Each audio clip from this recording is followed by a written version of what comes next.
Okay, so welcome to the Help Systems webinar. We're going to be talking today about malware infections that have been discovered on IBM servers. And, really it is a security risk that companies sometimes don't actually appreciate. So we'll have a little bit of conversation about it and feel free to ask questions. Want to make sure that we get some information out to you. Sometimes this topic is unexpected. All right, so I am your host today. My name is Sandy Moore. I'm a principal security consultant here at Help Systems. I've been working on IBM Power Systems for 17 years now, and really the security is my passion, and I get really excited. If you've ever been in one of my in-person presentations, you'll see I get rather animated. So be able to share some information with you guys today, and hopefully it will help you make some more informed decisions. We're going to be talking about viruses and how they can spread to the system, spread your IBM Power Systems, how the Power System acts as a host, and the impact there, risks, regulatory compliance, and of course some of the features of some tools we have to help. Now, the funny thing is that people don't usually think of the IBM as infectable, that it's going to be vulnerable to viruses, and it's a misnomer, it's a misconception, and it's based on the fact that we only think about the native libraries and programs on the system, and we forget that the integrated file system is part of the system, and it can actually allow viruses to spread to IBM. And, it is unfortunate, but it does happen.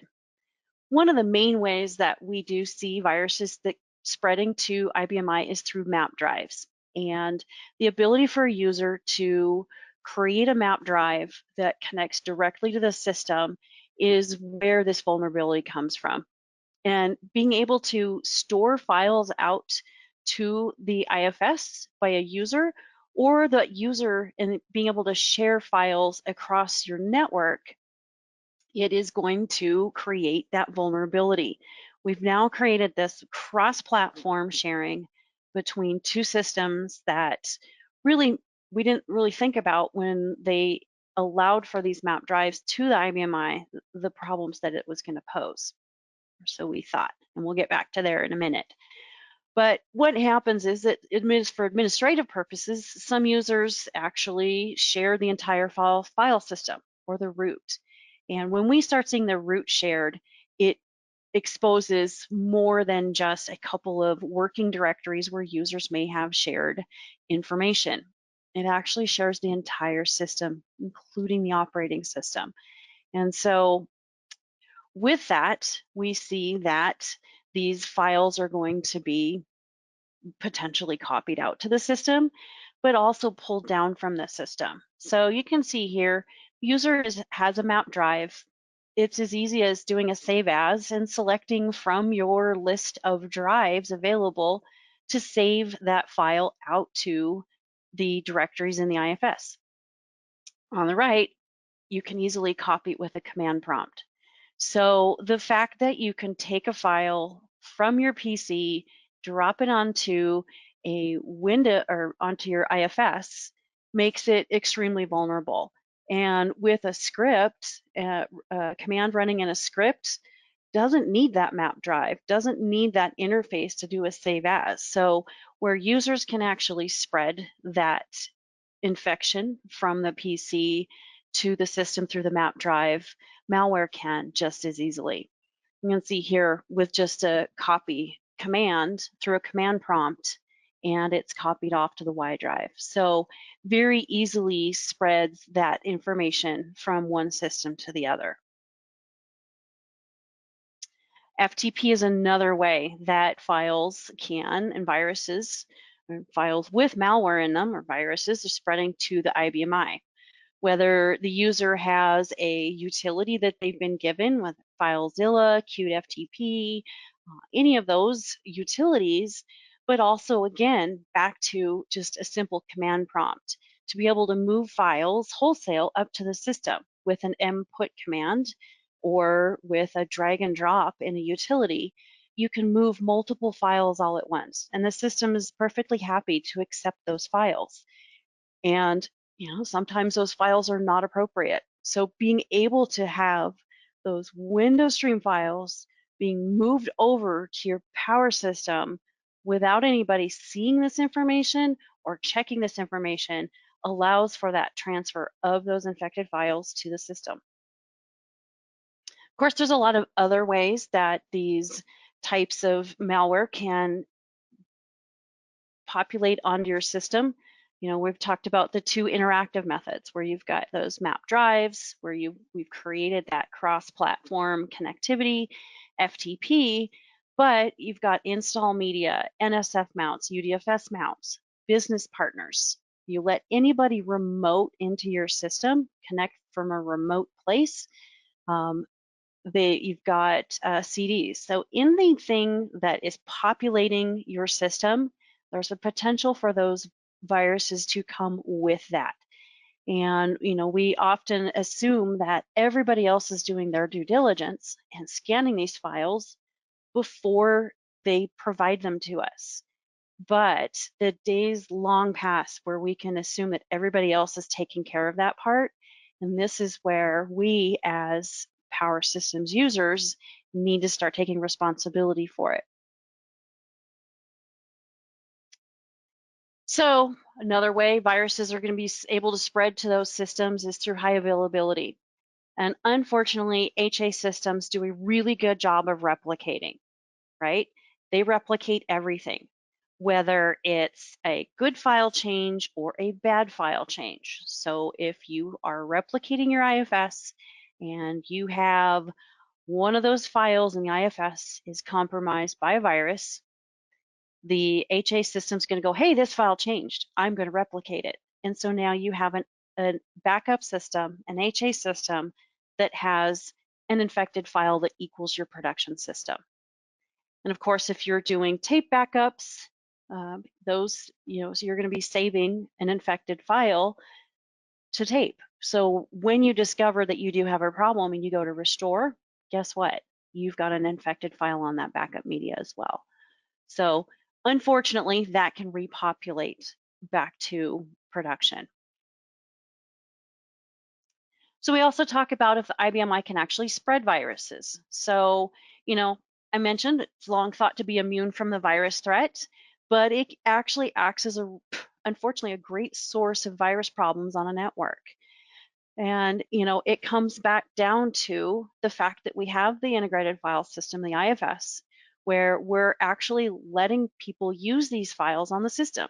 And through those map drives, all those ways that the viruses get spread to the system, that hosting back out it's bidirectional.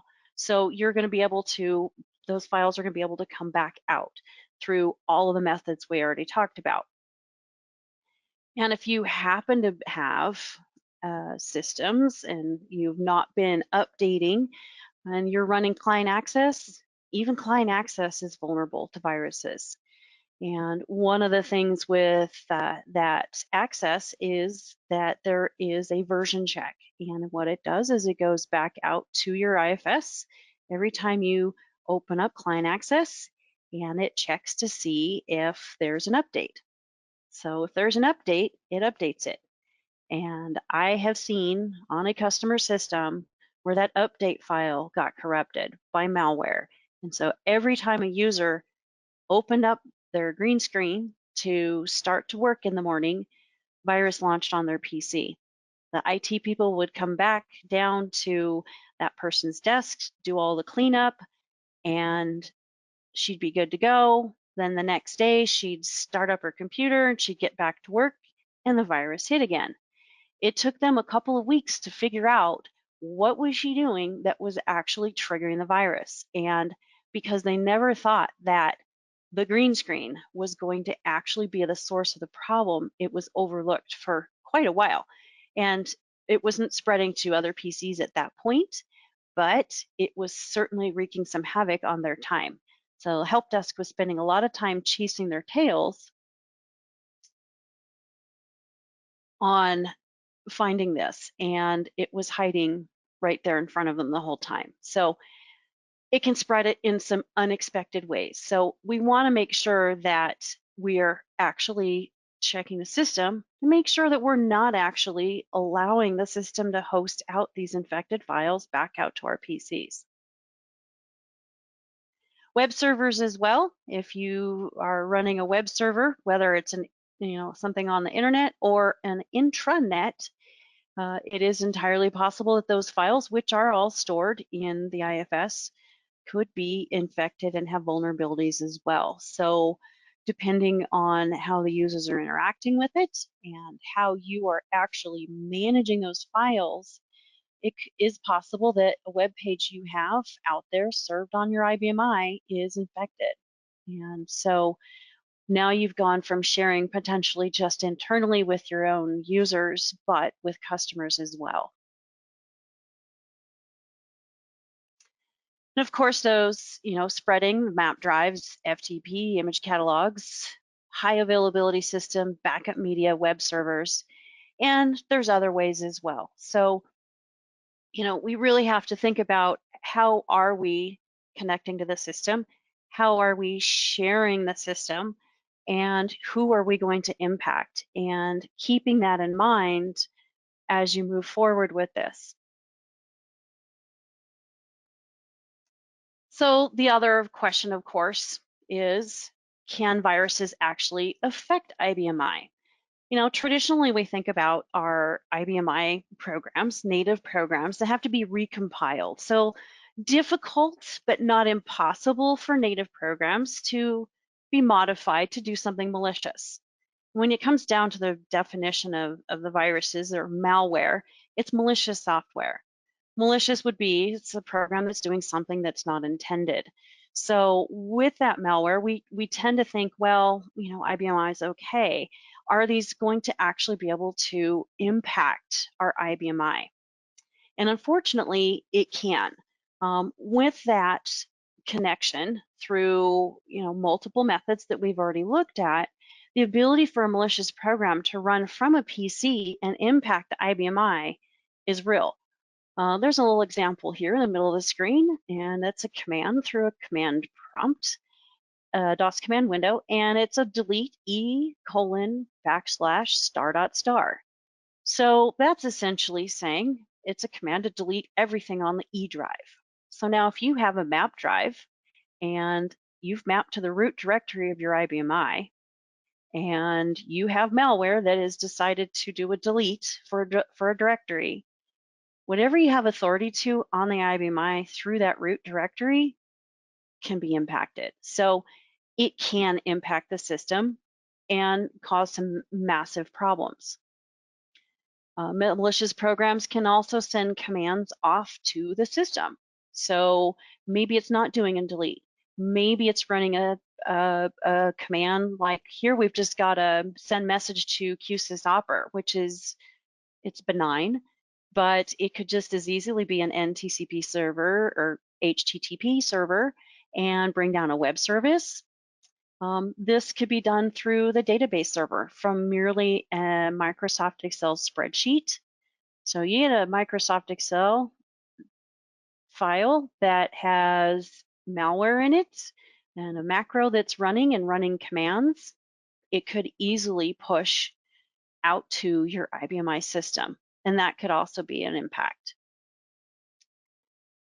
Viruses can also affect IBMI through shared files, where the shared files are modified or deleted. We assume our files are okay. We've given our users access to those files, and unfortunately, whatever file the user has authority to or owns is going to be vulnerable to a virus, because anything that you the user has access to, that malware is running under your authority, it's going to have access to that as well. And so those shared files can be modified and deleted on the system. I want you guys to think about ransomware. There's a lot of different flavors of it, but one of the things ransomware does is it renames your file with an encrypted name. It usually includes an email address for instructions or the type of ransomware that was used, and it renames that file. So that file is no longer available to view and it's encrypted. Some of them delete files. I ran into an auto-run worm that was running on some PCs, but those users had mapped drives. And what it did is it went through it to directories that it had access to. It deleted all the files in the directory, and then it put a copy of itself out in the directory with the name of the original folder. So you thought you were going to the folder called Sandy in the home directory, but when you clicked on that icon that looked like your folder, it actually ran the worm again. And so it would start running again. So many times these files are going to be modified or deleted. And unfortunately on IBMI, if you've got a map drive and a user deletes a file, it doesn't go to the recycle bin on your PC. That file's gone. So then you have to go back to your backups, or you go over to your HA software and go over to your HA system. Of course, with HA, you're going to discover that it cooperated and deleted the file over there too. So you're basically going to be back to backups to try to restore those files. You know, there's also, with having those files gone and having disruption in the business and being able to actually run your processes. If the files are not there, what is going to fail? If it's in your web services or if it's in your TCP/IP configuration files, are you going to be able to connect to the system properly? So each of those is going to present a different problem, but can cause disruptions again. Denial of service attacks as well. So when you've got those dedicated denial of service attacks where they're flooding the system, it can make the system unresponsive. So IBM has several APARs over the years to deal with denial of service attacks. Viruses have been known to take down Telnet, for example. Could have a pretty big effect on the IBMI server. If you are one of the many customers that we talk to every day that still have primary green screen interfaces, you know, that could definitely impact business as usual as well. Now, this is an example that I have used many, many times, and it really drives home the reality of viruses affecting IBMI. This is a log from a customer that I worked with personally who had a very unfortunate situation with allowing users to map a drive to their IBMI power system, to the IFS, and they were all mapping to the root directory. And they had another unfortunate situation where they had users with all object authority. And they had a user who on a Friday afternoon, and this is significant when this actually happened, on a Friday afternoon, this user got ransomware on his PC. Came in through an email, it was an attachment to the email, he opened it, and the ransomware kicked off, unbeknownst to him. He went home on Friday to go home for the weekend. He did not shut down his PC. He did not disconnect from any of his drives. He just went home. So this ransomware started following all of the drives, his PC, and every drive he had access to at the company. And when it hit the root directory of their IFS, it started at the root and it started going through everything. By the time they discovered on Sunday, so 72 hours later, that they couldn't, the backups didn't complete and they didn't get a message that their backups had completed, and they started to look into that, they discovered they couldn't connect to the system. So person in charge of backups goes to the office and tries to log into the system, see what's going on with backups, and they couldn't get into the system. So they went to the console and were able to sign on and discovered that they had, by the time they started getting through it, they had over 500,000 files were encrypted by this particular ransomware on their system. It had encrypted all of their WebSphere directory files. So all the web server was down. It had encrypted their TCP/IP configuration files. It had encrypted their log files that their batch jobs were using. So they had batch jobs failing, and they were only able to sign on from the console. So through a combination of work of restoring from backups and figuring out what was clobbered and what wasn't, and running native virus scan on their system, we were able to clean it up. By the time it was done, they had 2.2, almost 2.3 million files processed and 248,000 copies of that ransomware dropped into their directories. So massive impact, not quite half of the files on their system, but it was certainly a massive problem. This isn't the only one. This is, a story I've shared many times, but just a month ago, I got pulled into a conversation from a company who had an IBMI, and it was a development system, and they said, we think we've gotten hit by ransomware. And we went through and we discovered that they had, in fact, shared their root directory.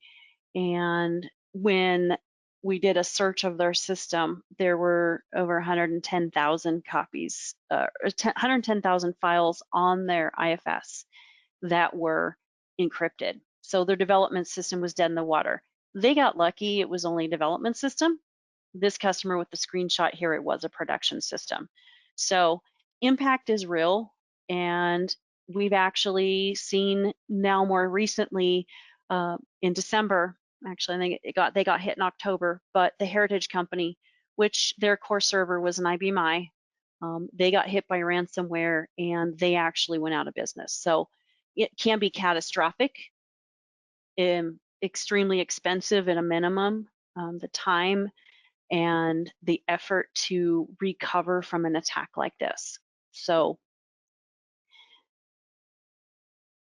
I have not worked with this particular company personally, but with the knowledge that they were primarily an IBMI shop and that was their core server, and that they were unable to do business because their servers were completely held for ransom and non-recoverable, that I would say it's safe to say that this was their IBMI and their IFS.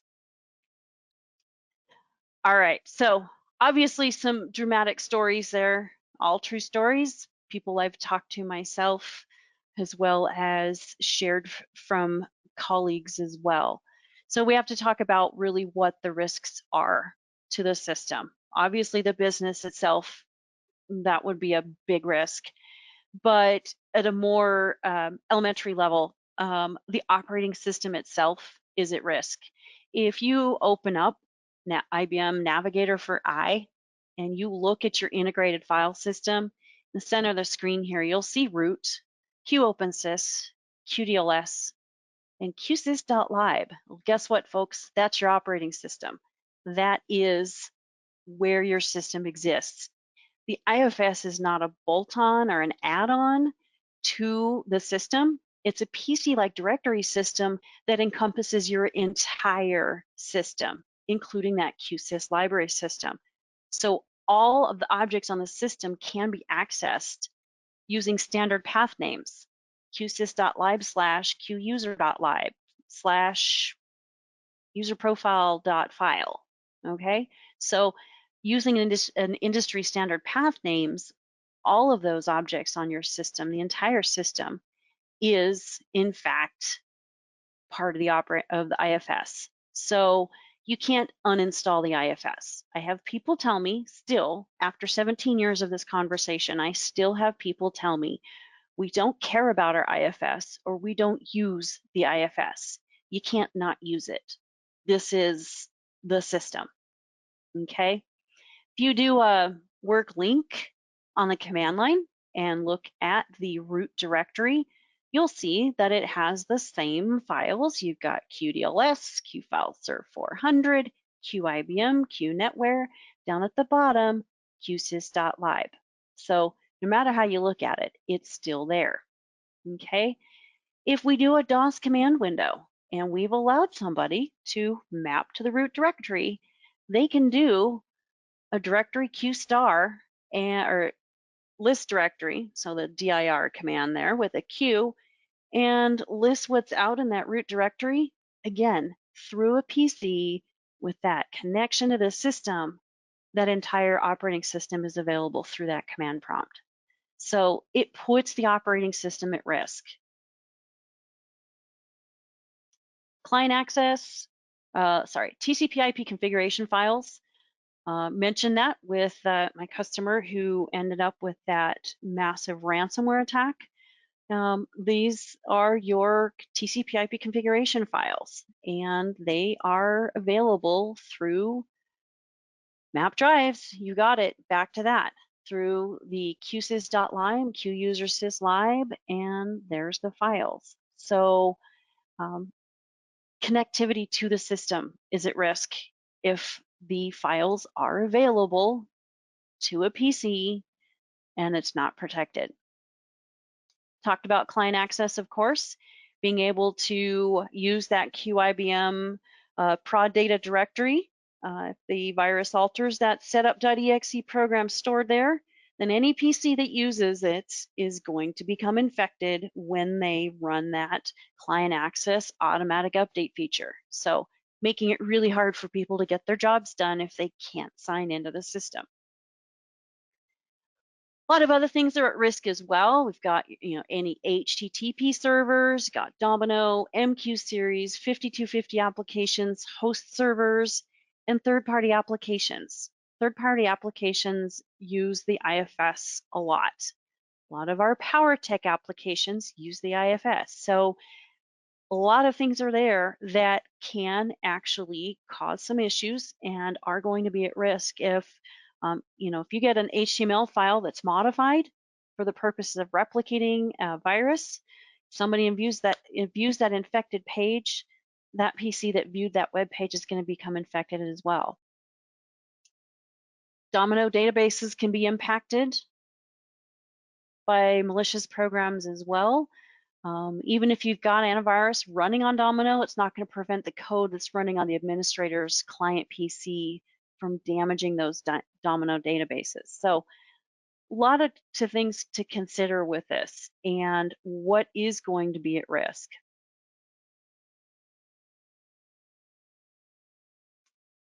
So we kind of talk a little bit about, we've already introduced a little bit on how it is at risk, but we have to think globally and bigger picture. We're all in a very connected world.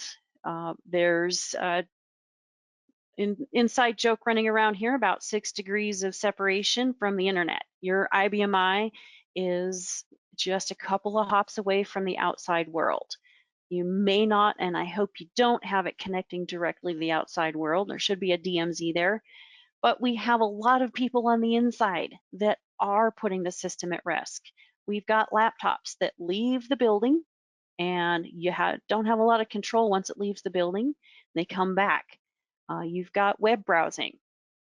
I imagine that most of your employees have the ability to browse something on the internet, downloading things off of the internet, VPN connections. All of us remote employees, they can't see what we're doing. We're supposed to be using due diligence, and we're supposed to use smarts and not open things that are inappropriate, not go to websites, not load third-party applications on our PCs, but people do. That's putting the system at risk. You've got thumb drives, cell phones, MP3 players. Internet of Things has opened up the world to our systems, and it is going to be putting it at risk. So we put a lot of things in place that is going to help us to try to mitigate or prevent these things from happening. We have PC antivirus software, we have mail scanning, we have firewalls. But all of these things here, these are inside. These are our trusted users who are actually putting our systems at risk. So we have a lot of layers. Now, those layers don't always work. or each of those layers has a potential for a window of time where a new virus can make its way through. So each of those layers has to identify the threat, okay? So this is what I call the virus window. New virus is launched. Let's say it's 5 p.m., whatever day of the week. And at 5:01 p.m., all of our users get infected, all right? So this new virus is launched. All these layers of protection have to figure out that in fact there's this new virus or this new variant of a known virus, okay? So 6 a.m. new virus definitions are released. So now all of our layers of protection have this knowledge and we can deal with all of those infections. But the reality is that there's been a 13-hour window where this virus has been able to spread. The problem is that we're going to go through, we're going to check our Windows servers, we're going to check our PCs, we're going to do all of the due diligence and update all these layers you have, but you're overlooking the IFS and making sure that during that window where things were able to get in, that's why every application updates, because things change rapidly. So this window is where we're going to need to add a new layer of protection to make sure the IFS is not vulnerable to viruses, okay? There are a lot of regulatory compliance mandates that state that antivirus should be put in place. So if that's something you fall under, you might want to double check the regulations. And I'll tell you that auditors often overlook this because it's assumed that IBMI doesn't get viruses. And so auditors have been told this, you've been told this, so what happens is nobody's paying attention, and it does happen. One regulation is PCI, the Payment Card Industry Data Security Standard. If you deal with payment card information, there's actually a clause that states that all servers in your network have virus protection. A lot of people have gotten off with not having it on the IBMI because it was assumed, hey, we don't need it. There is no such thing. Well, guess what? There is. The Gramm-Leach-Bliley Act. It also, when it's talking about the protection of non-public personal information, talks about the security and confidentiality of customer records and information. If you have ransomware, or you've got someone who's using ransomware as a smokescreen to take information off your system, that's exposing the confidentiality or breaking the confidentiality of the information. And the mandate is to protect against any anticipated threats or hazards to the security or integrity of such records. I would say that in viruses, ransomware, malware is an anticipated threat or hazard. It's very hazardous to that information. And the last piece is to protect against unauthorized access to or use of such records or information which could result in substantial harm or inconvenience to any customer. If you have customer files that are being held for ransom and the customer needs to know about their order and you can't get to it, or they need to know what information you have on them, you can't tell them because that file is being held for ransom, that could be an inconvenience to a customer. So going back to, these are reasonable threats, these are reasonable potential problems, and there's a way to combat it.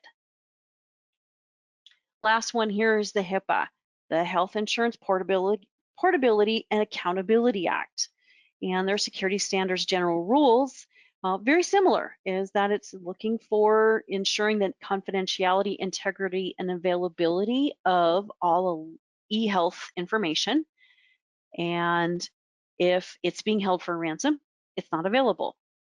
If it's been deleted by malware that is running rampant in your environment, that would make it not available. So protecting against any reasonably anticipated threats. I'm telling you right now, this is a reasonably anticipated threat. Ransomware is not going anywhere. Malware is not going anywhere. There's new flavors every day. I just read about a new one today that is frightening, and it's a subscription service, and they have support for it too. So not only the bad guys able to buy software to get ransom from your attacking your files, but they're also able to collect sign-on information through FTP, and they have support from the people who wrote the malware. So it's a new business that unfortunately goes against a lot of what we do. So last thing there on HIPAA, kind of get off on a tangent there, but is to implement security measures sufficient to reduce risks and vulnerabilities to a reasonable and appropriate level. Now, this one does not specifically say you need antivirus, but because viruses are a reasonably anticipated threat, and to reduce the risks of that, add antivirus in layers. That's what we're looking for here, okay? Okay, so Powertech Antivirus. What we have is a software that is, in fact, native antivirus software. It ties into pieces of the operating system that IBM added because they saw that the virus threat in the IFS was reasonably anticipated. They added 2 system values for scanning.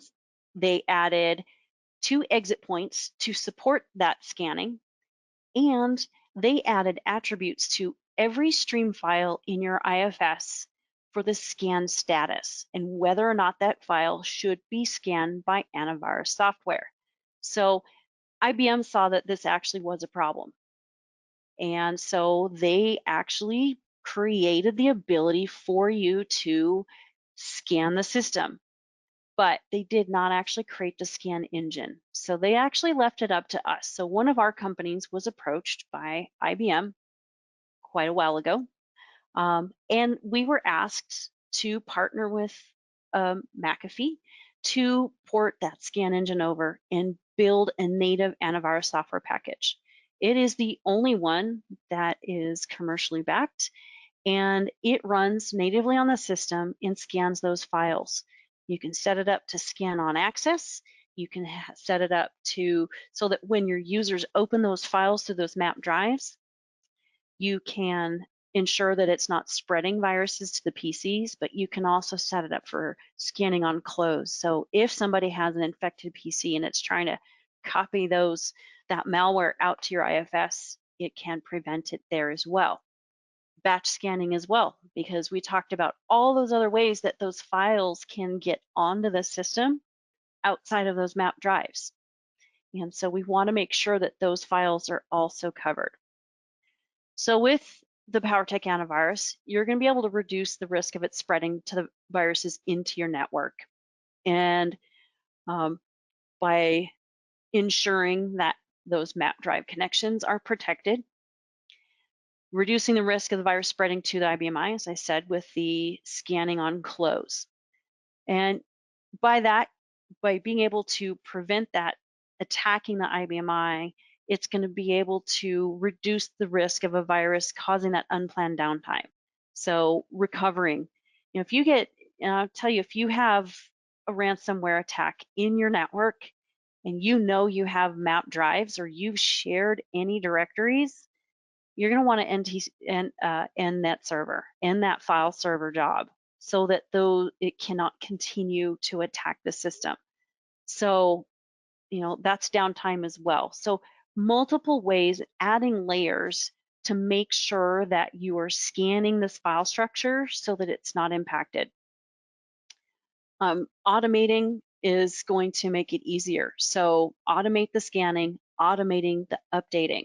We talked about the virus window, that window of time where the new malware has to be identified before it can be neutralized.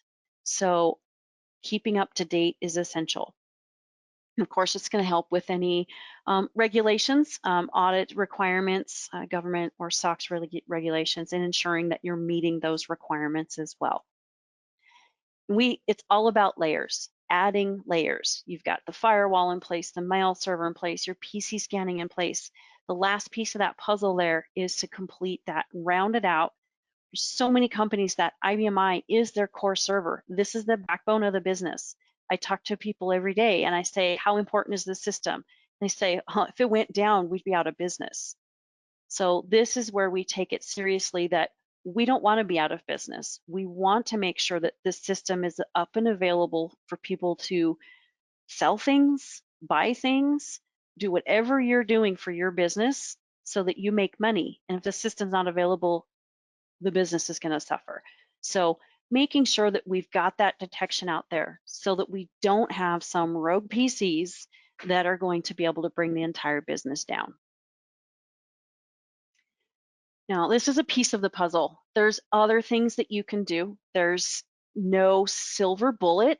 You have to have good practices. We've talked about map drives and sharing directories, reviewing your shares, making sure that users don't have too much authority. Consider, instead of read-write authority, give them read-only. Adding in more layers, exit programs to be able to control who actually gets to use those map drives, who gets to send a command from their PC to the system through ODBC. So a lot of different components can go into it, and looking at it from holistically and seeing the big picture of all the things we can do to reduce. This is a key part of it because this is directly combating the issue at hand. All right, so I don't know if that didn't curl your toes, I don't know what will. The ransomware, unfortunately is not going away. I have had people say, hey, why are we talking about viruses? This is not something that we have to be worried about. And unfortunately, it truly is. This is not going away. I said this already. It is a fact of life. Unfortunately, in business, they have figured out how to make money with it. So once that happened, it is just changed everything for us. All right, any questions? We've got a questions panel down there at the bottom. You can shoot through your questions there. Asking about recommended steps to removing the root share. Just remove it and see what breaks. Oh, yeah, I would, couple things. You can, through Navigator, you can actually see active connections to the root share. So I would check that. You have to be careful with root, just removing it completely. We have a bunch of other webinars that are recorded on the website that you can also go back and reference about IFS security. There's an authorization list so that qsys.lib's not available through map drives. There's a couple of things. If you are actually under attack and in fact, that you have something going on, I would just remove the share. And if it breaks, it breaks, but it's better than having your system completely clobbered. All right, other questions. Let's see, we've got one about security check of the system. Absolutely, you got it. We actually do offer a security scan, which is a high-level overview of the security on your system. It is a free tool. We actually also have, with our Powertech antivirus, we have you can do a trial of it. So you can actually run it on your system and see what is there. Do you have any viruses hiding out there? Most people end up with a surprise or two. Actually, I have a poll I'm going to launch. I'm going to ask you guys this. Now, I'm asking you guys to ask me questions, but I'm going to actually ask you a question. Okay. So, looking out here, you guys should have the poll looking for answers here. How are you scanning your IFS for viruses? Do you use a map drive with PC antivirus software? Do you use a native IBM virus scanning solution? Or did you not know you should be scanning the IFS? or you don't scan it by choice. So kind of getting an idea here, obviously we've gone through a lot of information, and I'm sure now you're aware that you should be scanning. But of course, at the beginning of the webinar here, you probably didn't know. So looks like we've got a handful of folks who are scanning with a native tool, got some that have chosen not to scan the system. We'll be talking with them later, I'm sure, if they have a problem.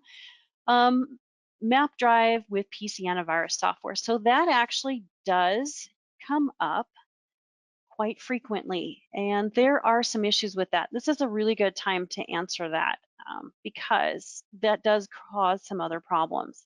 I'm going to go ahead and close the poll there. So it looks like it's pretty even across the board with the results. Let me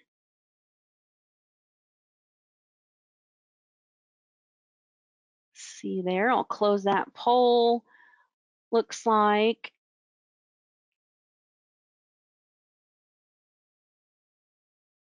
we had 22% trying to use PC antivirus, 26% looking at using a native antivirus solution, 22% didn't know, and 30% don't scan by choice. So the majority of you are actually looking at the system and scanning. So that's at least good. Mapping a drive, that is an issue. You do actually create some new security issues because one, you're mapping a drive to the root directory to scan the system. Two, you're pulling everything across the network, so now it's exposed and it's not being encrypted. Three, you've got no way to actually update the scan attributes for all of your files. So it's not going to be manageable because it is not going to update it, and it's going to have to scan every file every time, and it doesn't have a way to hook into those controls on the operating system. So I can have additional conversations about that. Let's see, someone asked, is Powertech antivirus Standard antivirus? That's a really good question. Yes, it is.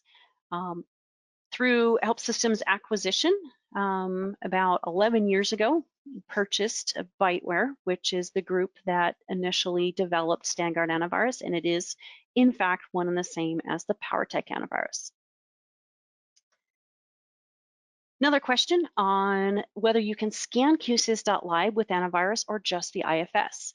So, interesting fact is that with Powertech antivirus, we actually have a tool built in to scan your native programs for patched programs, programs that no longer have valid digital signatures. So that actually is able to look at those native programs. Has somebody patched a program on your system to be a system state program? Or has somebody put a compromised program on the system? It will actually look for that. So we do have a tool for that as well, not as common of a conversation, but it is a good practice to ensure that you in fact are checking that. All right, last poll here I'm gonna launch. And wondering if you would like to run a trial of the Powertech antivirus software. It is the full version of the software. You can run a scan over a single directory or the full system and actually get an idea of what is in fact going on out there. A lot of people assume that because nobody's complained that there's not an issue. So don't like to see that. All right, so if you guys need any more information on that, of course, we can get that for you. Okay, I'm gonna let that poll close here in just a second.